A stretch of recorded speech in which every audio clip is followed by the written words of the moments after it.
E aí nós vamos falar sobre identidade. Identidade cristã evangélica. O que é ser evangélico? Quando se fala em evangélico hoje, o que estão falando? E aí nós temos que lembrar, irmãos, que existem experiências diferentes entre a Europa alemã, de fala alemã, a Europa de fala anglo-francófona. A Europa inglesa e a Europa francesa e as suas influências levaram a experiências diferentes no período da Reforma, nós todos sabemos disso.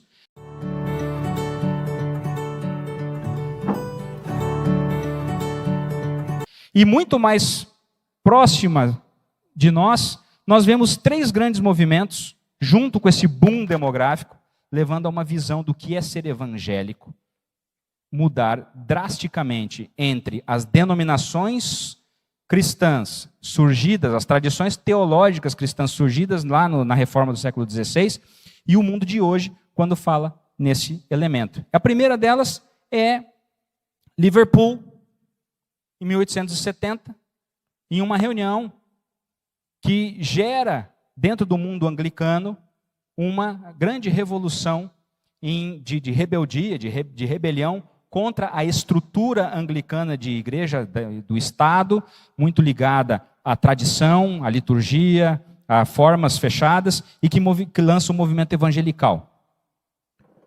Subindo um pouco no tempo, nós chegamos em Edimburgo, em 1910, que vai lançar um grande congresso de missões mundiais e que forma, então, alianças que vão criar o que nós chamamos de Conselho das Igrejas Mundiais, World Federation of Churches, e outros conselhos, e que vai lançar as bases do que nós chamamos de ecumenismo evangélico. Essa fluidez denominacional, esse pêndulo de pessoas que estão numa igreja e que daqui a pouco elas vão para outra igreja, um outro ministério, e que vão dali para um outro ministério, e que não tem muita diferença qual é a placa, porque elas estão caminhando dentro de uma visão de unidade, dentro das diversidades teológicas, começa a nascer aí. E que leva, então, em 1974, em Lausanne, com Billy Graham, com os movimentos que formam também grandes contingentes missionários. Ou seja, nós estamos vivendo o fim da era das denominações. E nós estamos no alvorecer das chamadas redes de igreja. As igrejas hoje, elas cada vez mais se reúnem em redes de igrejas locais, que formam redes com outras igrejas, que compartilham determinadas visões, que compartilham até mesmo certos recursos, e que vão seguindo a sua missão de maneira interdependente. Isso lembra vocês de algum tipo de modelo eclesiástico? Qualquer semelhança com o modelo sinodal não é mera coincidência. Nós estamos fazendo isso há tempos, mas com uma visão eclesiológica diferente. Nós sabemos onde está a comunhão dos santos, nós sabemos onde são os adiáforos que ajudam esse processo na missão da comunhão dos santos, certo? Então, como a era das denominações acabou e a era das confissões cristãs parece que também tem diminuído, o que une os evangélicos? O que une esse povo? Muito mais uma visão de determinadas lideranças que criam sistemas, que criam estruturas e que levam essas lideranças a formatarem uma maneira de ser igreja parecida. Então você vai ter liturgia parecida, comunicação visual parecida, formatação de roupa. Então você tem a igreja da parede preta, você tem a igreja que tem determinado tipo de visão litúrgica, tu tem a igreja que tem determinado tipo de música, ou determinado tipo de pregação, dentro de uma visão teológica bastante ampla. E nós, luteranos confessionais, podemos dizer que somos evangélicos? Aliás, isso é uma coisa interessante.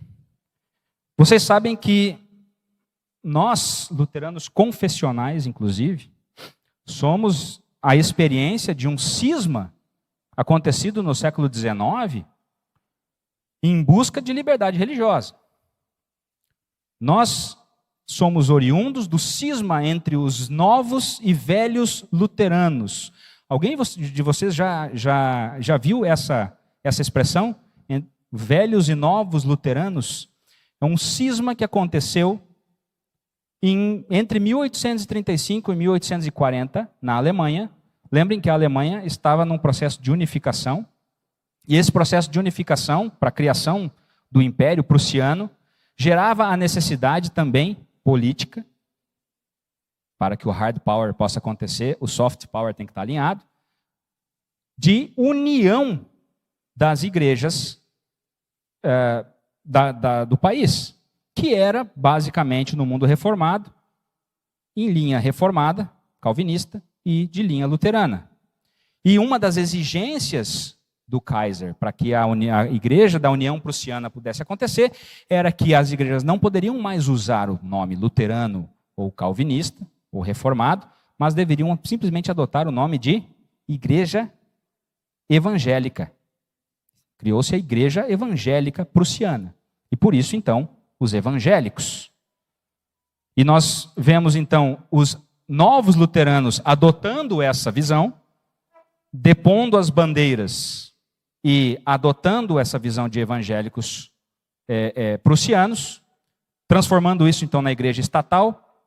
E nós vemos os velhos luteranos apegados às confissões e dizendo, nós não vamos abrir mão, aqui estou, não posso ir além, que Deus me ajude, resolvendo fazer o quê?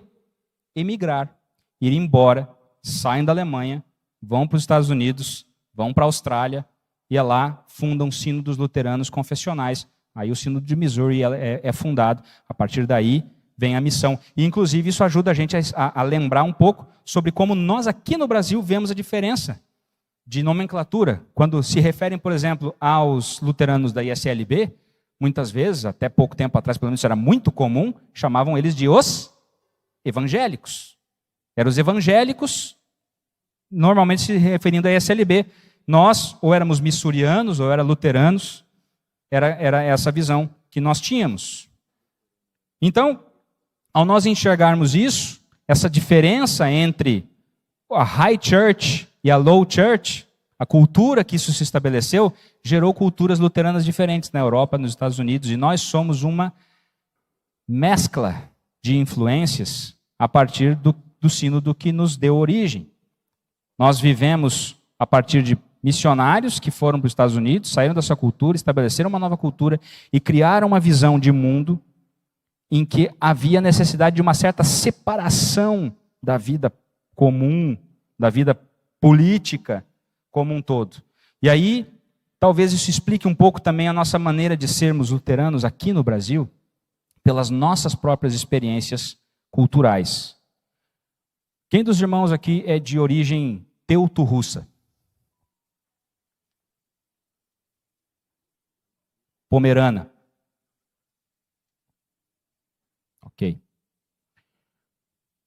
Os teuto-russos, no início, alemães, foram convidados no meados do século XVIII pela rainha Catarina II, a Grande, para colonizarem duas regiões da Rússia que precisavam de imigrantes. A região do rio Volga e uma região chamada Volínia. Esses alemães passavam muitas necessidades nos Principados da Alemanha, e a grande promessa foi a seguinte: venham para a Rússia, estabeleçam ali colônias, mantenham-se luteranos. A Rússia é um país o quê? Ortodoxo. Igreja ortodoxa russa, muito ligada com o Estado, certo?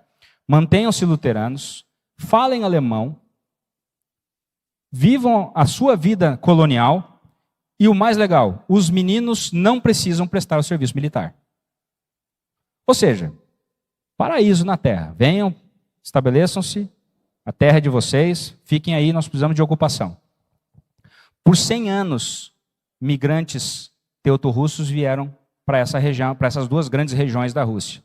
100 anos passaram, esse pessoal, a rainha Catarina morreu, né? Levantou-se um outro rei que não havia conhecido José, e aí chegou em vocês e falou assim: o negócio é o seguinte, Rússia para os russos. Aqui se fala russo, se toma vodka, não é chopp.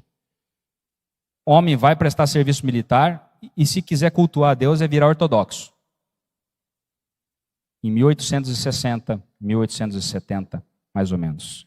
Mesmo período em que o Brasil começava a atrair europeus para poderem colonizar o país, aqui substituindo a mão de obra escrava. E a mesma promessa aplicada aos alemães que foram para a Rússia, foram aplicadas aos teuto-russos para que viessem ao Brasil. Venham para o Brasil, colonizem o Brasil, formem as suas igrejas, sejam luteranos, falem alemão, os homens não precisam ir para o serviço militar. Sim, esqueçam que a gente existe, só venham e venham trabalhar. E grandes levas vieram para cá. E muitas dessas famílias, com esta mentalidade, são famílias que fundaram a IELB. São famílias que estão na gênese da nossa vivência como sínodo. O que mostra muito, talvez, e com os pomeranos aconteceu de uma maneira parecida também nessa vinda para o Brasil. O que mostra, talvez, bastante, não seja a grande explicação, mas seja uma parte da grande explicação pela qual nós vivemos e nos desenvolvemos como igreja. E antes, muito antes do Mensageiro Luterano, o nosso negócio era Kirchenblatt. O culto era em alemão e a nossa visão era de atendimento para o nosso grupo étnico e não para o Brasil como país. E nós estamos apenas a 5, 6 gerações desses nossos antepassados. Ou seja, toda mudança que não é pragmática e que é uma mudança orgânica, ela leva tempo. E nós precisamos necessariamente nos adaptarmos e nós entendermos esse processo para nós irmos para frente. Existe um deslocamento gigante do debate público que também contribui para esse processo de estarmos entre os nossos versus o que nós vamos oferecer como alternativa, solução, visão de mundo ou como ser igreja dentro de um contexto cultural que aparentemente é muito diferente do nosso. Até Agostinho, os grandes embates filosóficos eram o que realmente resolvia a coisa. Até Lutero, o negócio era compliance, Dr. Fábio. Compliance. Só que não era compliance com a LGPD. Era compliance com a Santa Igreja Católica. Aquilo que a igreja falava, Roma locuta, causa finita. Essa era a forma de se moldar a cristandade, conformidade teológico-institucional. E desde a modernidade, o que tem acontecido é um afastamento gradual dessas discussões sobre Deus. Nós tivemos um fórum importantíssimo aqui no seminário, no mês de julho, discutindo Lutero e política, em que fica claro que existem visões a respeito da religião como não sendo mais uma voz ativa ou necessária no debate público no Brasil, enquanto outras entendem que não. Se você tirar o fermento, a massa não cresce. E o que coloca, o que faz a massa crescer numa sociedade é a moralidade fermentada pela religião como conjunto de valores, não como forma de moldar Estado. Um declínio intelectual crescente na criação de bolhas em que eu falo para o coreto aplaude, isso retroalimenta, e as bolhas não se tocam, e quando alguém fura a bolha, enxerga que tem um outro mundo inteiro do outro lado ali, que pensa completamente diferente da gente, e a gente fica perdido, e a gente volta e meia, faz o quê? Bloqueia aquele perfil, e aí ao bloquear aquele perfil, o algoritmo da rede social faz o quê? Readequa a engenharia para que você fique na bolha, para que você não saia da bolha. Então, toda vez que você tem uma percepção, todo mundo está falando isso, todo mundo está pensando aquilo, na sua bolha está pensando isso. É a sua bolha que está falando isso. Não é necessariamente a realidade. Nós vemos como que em partes, nós não vemos o todo. Esse também é um processo importantíssimo. Bom, e aí nós chegamos nesse panorama da igreja cristã em termos de dados. Eu vou passando dados para vocês para nós enxergarmos um pouquinho isso. As tabelas vão estar ruins de enxergar, mas é só para vocês poderem ver que eu não tirei os números da minha cabeça. Existe aí, então, um instituto muito importante chamado Global Christianity, que faz pesquisas contínuas a respeito de estatísticas envolvendo o cristianismo. E uma coisa interessante, sabe o que é? É dizer que, quando começou essas tabelas de maneira mais profunda, no início do século XX, 1/3 do mundo era cristão. Hoje, em 2023, 1/3 do mundo continua cristão. E as projeções mostram que em 2050, 1/3 do mundo continuará sendo cristão. Ou seja, nós temos alguns vários pensamentos a respeito disso.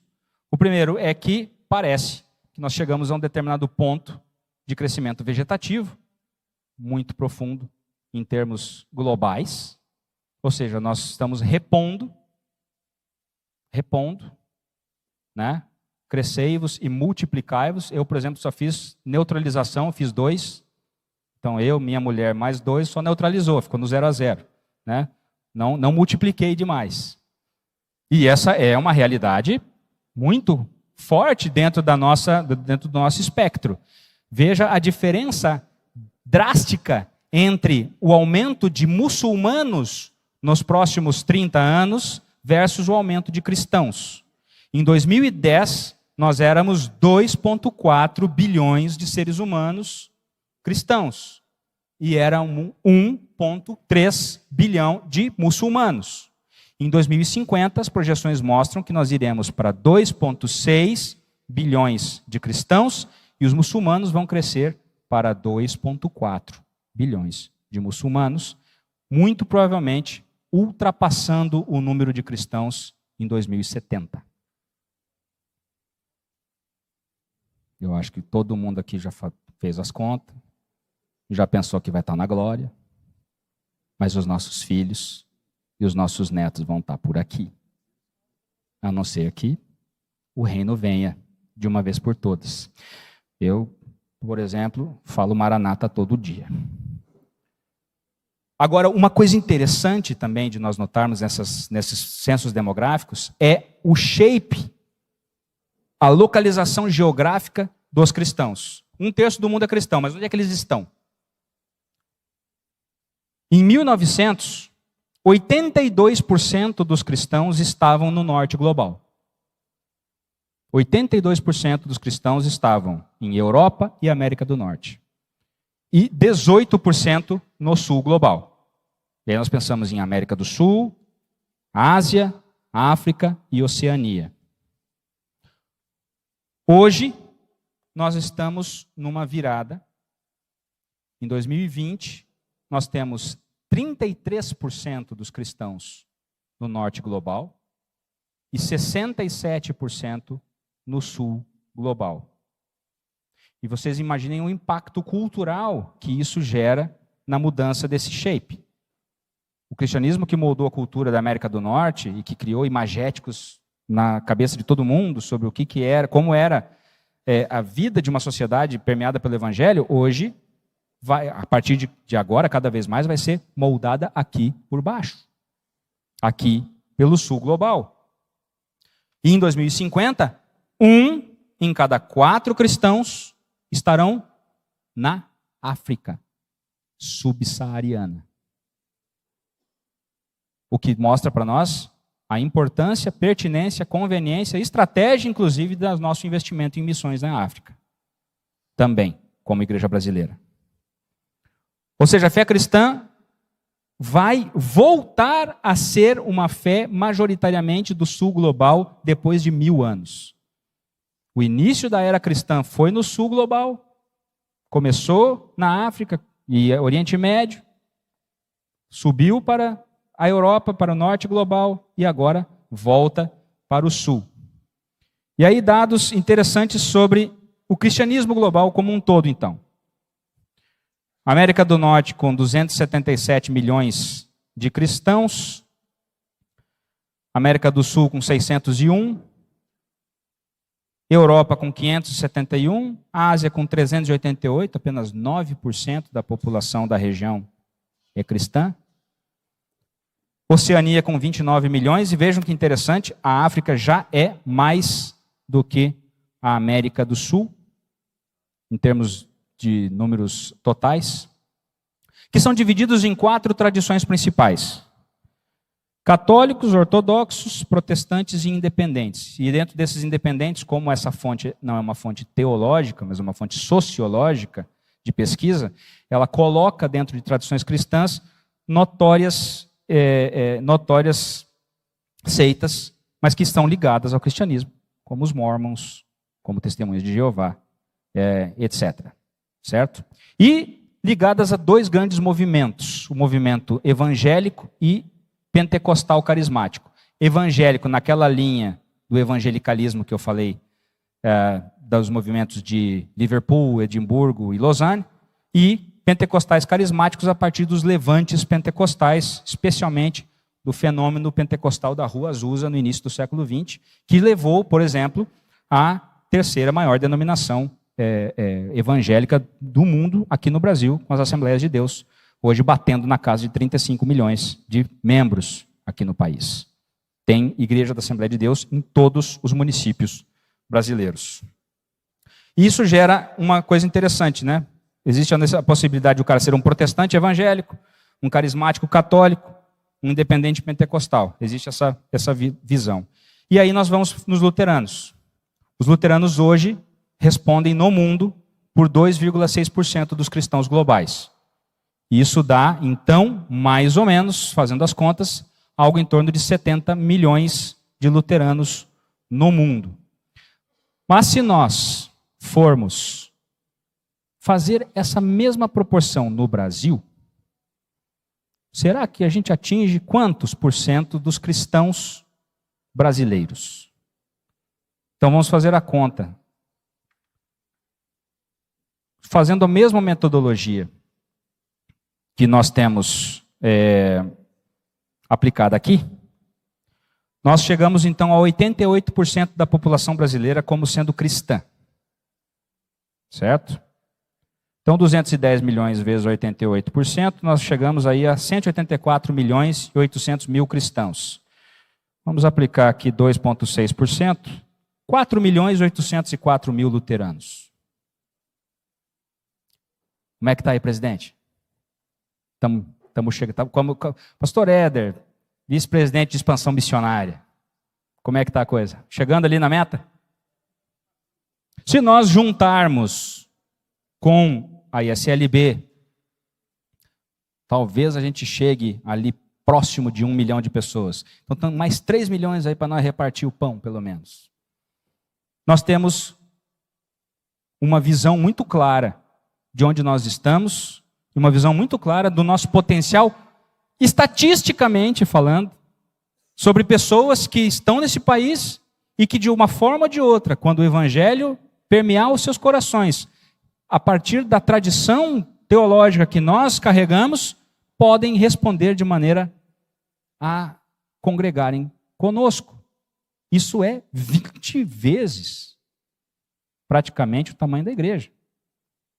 E se nós não formos estatísticos e formos pensar em termos da nossa visão de 30% mais ou menos de irmãos que são luteranos e congregam regularmente, o volume é ainda maior e dá uma dimensão do tamanho da nossa responsabilidade geracional.